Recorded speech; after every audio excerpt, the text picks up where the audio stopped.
नमस्कार। मैं doctor A के गौतम, एसोसिएट प्रोफेसर, प्राणी शास्त्र विभाग, राजकीय बांगड़ महाविद्यालय, डीडवाना।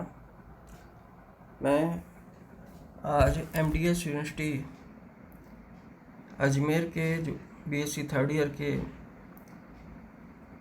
प्रश्न पत्र इकोलॉजी एंड एनवायरनमेंट के अंतर्गत एक अत्यंत महत्वपूर्ण विषय energy flow in an ecosystem के बारे में आपसे शेयर करूंगा। इस चैनल को सुनने और देखने वाले समस्त विद्यार्थियों एवं प्रबुद्धजनों का मैं हार्दिक अभिनंदन करता हूं। जहां तक विषय का अर्थ है energy flow in an ecosystem, तो इकोसिस्टम जैसा कि आप जानते हैं एक स्थान विशेष, एक हैबिटाट में, एक पर स्पेसिफिक आवास में जैविक एवं अजैविक घटकों का आपस में कोऑर्डिनेशन, कम्युनिकेशन, इंटीग्रेशन होता है। इनके अंदर कोऑर्डिनेशन, कम्युनिकेशन और इंटीग्रेशन के लिए एक माध्यम होता है जिसको कहते हैं एनर्जी। ऊर्जा के आदान प्रदान के द्वारा ही इकोसिस्टम संचालित होता है और यह ऊर्जा सूर्य से प्राप्त होती है। सूर्य की किरणों से प्राइमरी उत्पादक जो कि प्लांट्स होते हैं, प्रकाश संश्लेषण की क्रिया के द्वारा ये पौधे ऊर्जा का संश्लेषण करते हैं और यह ऊर्जा ग्लूकोज या स्टार्च के रूप में संचित होती है। प्लांट्स के अंदर जो संचित ऊर्जा होती है वो स्टार्च होती है और जंतुओं के अंदर जो संचित ऊर्जा होती है वो ग्लाइकोजन के रूप में संचित होती है। तो प्राणी जीवन की विभिन्न जैविक क्रियाओं, बायोलॉजिकल एक्टिविटीज़ के संचालन के लिए, उनके जीवन को कंटिन्यू रखने के लिए ऊर्जा उपयोग में लेते हैं। इनके लिए ऊर्जा अति आवश्यक होती है और पृथ्वी पर ऊर्जा का एकमात्र स्रोत सूर्य के प्रकाश को माना जाता है। सूर्य का प्रकाश है जो सूर्य के विकिरण का लगभग 20% भाग वायुमंडल द्वारा अवशोषित कर लिया जाता है एवं 50% ऊष्मा के रूप में पृथ्वी के धरातल द्वारा अवशोषित कर लिया जाता है।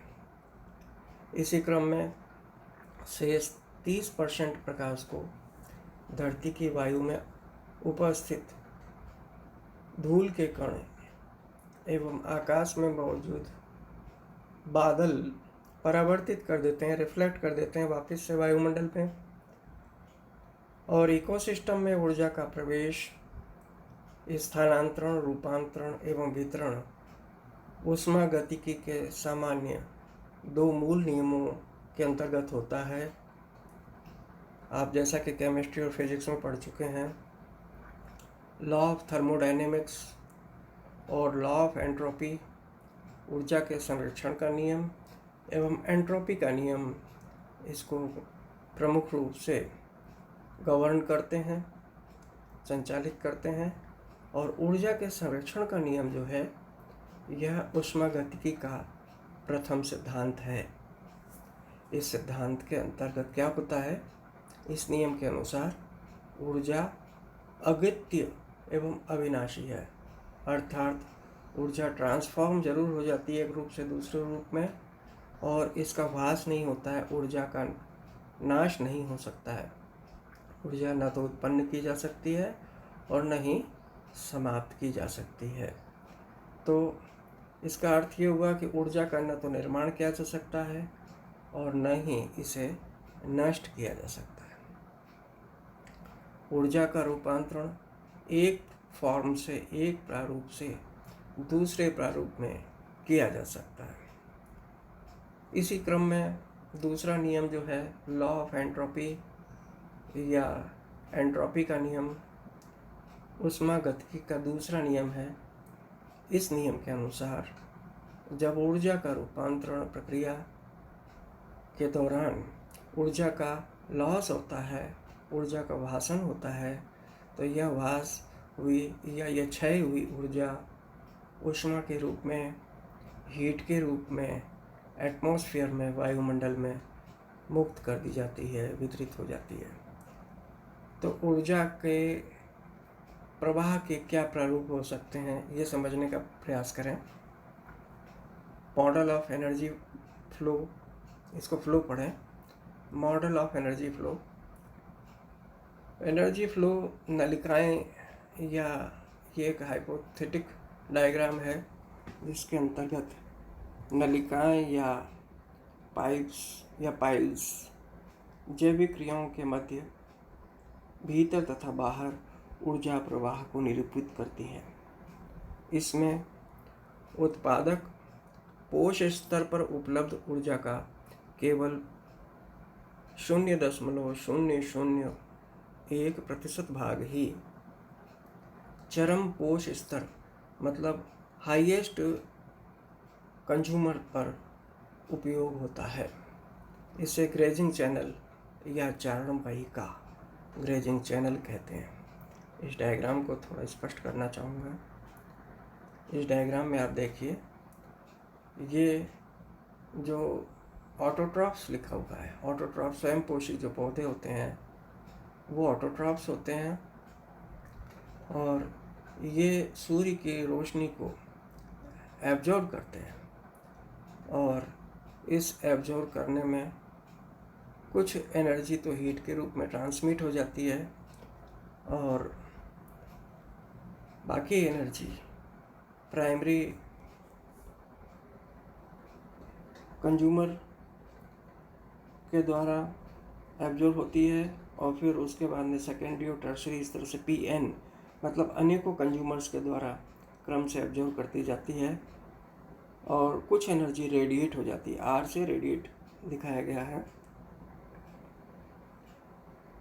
इसमें एक चक्र के रूप में, जैसा कि आप ये देखिए एरो दिखाया गया है, एक चक्र के रूप में ऊर्जा का प्रवाह होता है, और इसमें लास्ट में जो एनर्जी एक्सपोर्ट होती है इस तरह से, इसमें अलग अलग चरणों में हीट के रूप में, रेडिएशन के रूप में इस तरीके से रेडिएट हो जाती है, और अंततः हेट्रोट्रॉप्स विषम पोषियों तक पहुंचती है। और ये जो फ्लो है, ये जो चैनल है ऊर्जा के फ्लो के लिए डिनोट करता है, एक्सप्लेन करता है। इस डायग्राम को आपको परीक्षा में देना है, और इसको कहते हैं कम्युनिटी रेस्पिरेशन या रेडिएशन या एनर्जी फ्लो।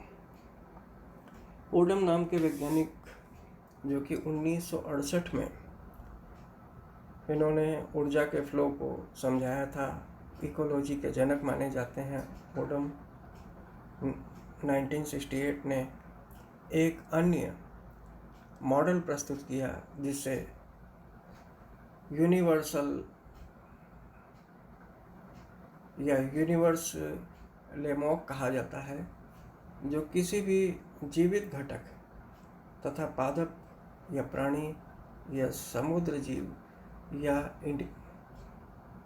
इंडिविजुअल जनसंख्या या ऐसा समूह जो पोषण प्राप्त करता है के लिए प्राप्त है। इस प्रकार का प्रारूप खाद्य श्रृंखला को, फूड चेन को मिश्रित कर सकता है। ओडम ने 1983 में वाई आकार की या वाई आकारी की, वाई के शेप का या दो चैनल ऊर्जा प्रवाह का एक सिंप्लीफाइड मॉडल प्रस्तुत किया, और इस मॉडल में जो मुख्य बिंदु हैं, मुख्य पॉइंट्स हमने समझिए। ऊर्जा का एक दिवसीय, एक यूनिडायरेक्शनल प्रवाह, अर्थात उत्पादक से विभिन्न श्रेणी के उपभोक्ताओं तक, जिसे पुनः विपरीत दिशा में स्थानांतरित नहीं किया जा सकता, अर्थात ऊर्जा एक दिशा से दूसरी दिशा में जाती है, वापस नहीं आती है, व्युत्क्रमित नहीं होती है, इरिवर्सिबल होती है, रिवर्सिबल नहीं होती है, यूनिडायरेक्शनल होती है। ऊर्जा एक दिशा से, एक इस अवस्था से दूसरी अवस्था में, अर्थात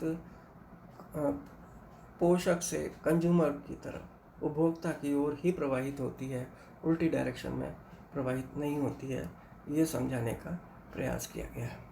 इस डायग्राम में आप समझिए कि ये सनलाइट है इस जगह, यहाँ से जैसा कि मैं पॉइंटर से दिखा रहा हूँ, इस जगह इस एरो पर यह सूर्य की रोशनी आती है। प्राइमरी कंज्यूमर्स हैं, प्राइमरी प्रोड्यूसर्स हैं यहाँ पर, जो कि प्लांट्स हो सकते हैं, वेजिटेबल्स हो सकती हैं, वनस्पतियाँ। ये ऊर्जा को संश्लेषित करती हैं। सूर्य की रोशनी से जो ऊर्जा प्राप्त होती है उसको रासायनिक ऊर्जा में परिवर्तित करती हैं। रेडिएशन एनर्जी को रासायनिक ऊर्जा में प्रकाश संश्लेषण के द्वारा परिवर्तित करती हैं, और ये प्राइमरी प्रोड्यूसर्स कहलाते हैं। इस प्रकार से यहाँ पर प्रोडक्शन होता है ऊर्जा का। और ये ऊर्जा अभी वाई शेप में क्यों है? क्योंकि यहाँ आकर देखिए दो डायरेक्शन में बस बढ़ती है। कुछ तो हीट के रूप में चली जाती है, कुछ रेडिएशन के रूप में चली जाती है, और ऊपर जा कर के फिर ये प्राइमरी प्रोड्यूसर्स से primary consumer, secondary consumer, tertiary consumer, इस तरीके से ये डिफरेंट बॉक्सेस जो हैं ये उसको स्पष्ट करते हैं, बताते हैं।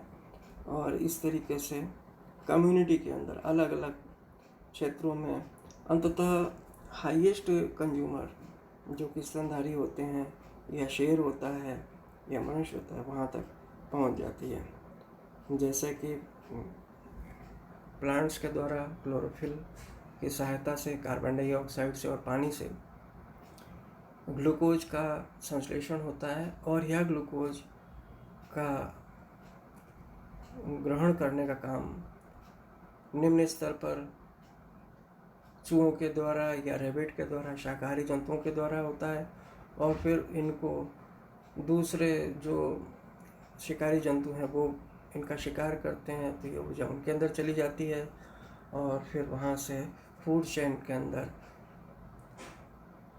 शेर के पास चली जाती है, या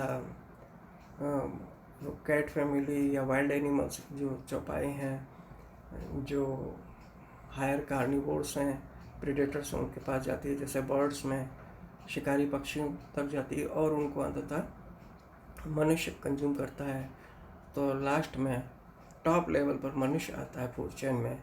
तो ऊर्जा इस तरीके से कम्युनिटी के अंदर प्रभाव होती है। इसका इस डायग्राम में स्पष्ट किया गया है। दूसरा पॉइंट है कि पोषण स्तर के बढ़ते क्रम में ऊर्जा प्रवाह की मांग उत्तरोत्तर घटती जाती है। पोषण स्तर के बढ़ते क्रम में ऊर्जा प्रवाह की जो मांग है वो लगातार घटती जाती है, और यह उत्पादक स्तर पर अधिकतम तथा चरम उपभोक्ता एवं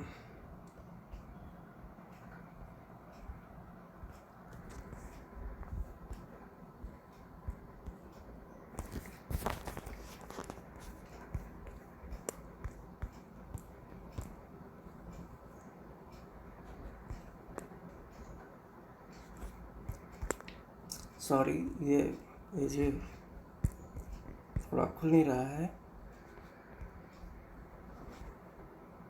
अब खुल गया है।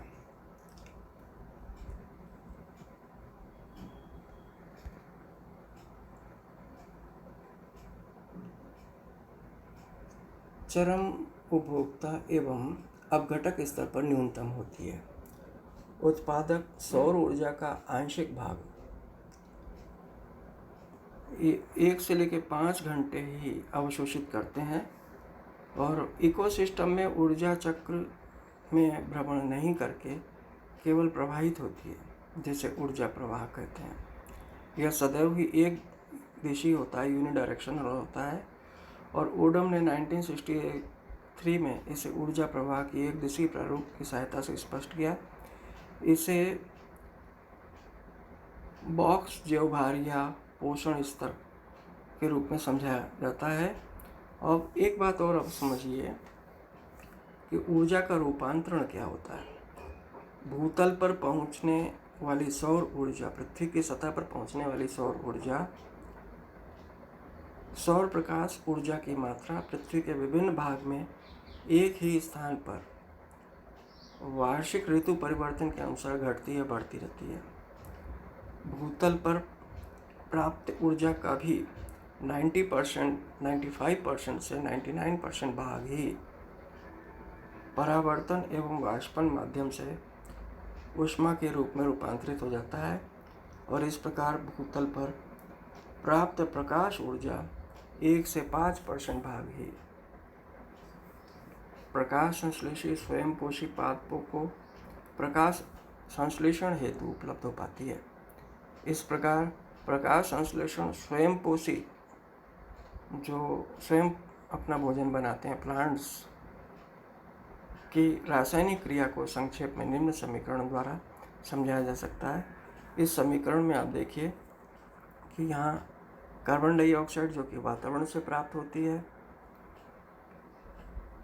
कार्बन डाइऑक्साइड के 6 मॉलिक्यूल्स, पानी के 12 मॉलिक्यूल्स है, प्रकाश की उपस्थिति में क्लोरोफिल के द्वारा ग्लूकोज, ऑक्सीजन एवं पानी में परिवर्तित हो जाते हैं। यह सामान्य प्रकाश संश्लेषण की मैकेनिज्म है, क्रिया है, रासायनिक क्रिया है। इसमें ऊर्जा उत्पन्न होती है 673 किलो कैलोरी। 673 किलो कैलोरी की ऊर्जा सामान्य रूप में प्रकाश संश्लेषण के द्वारा उत्पन्न होती है।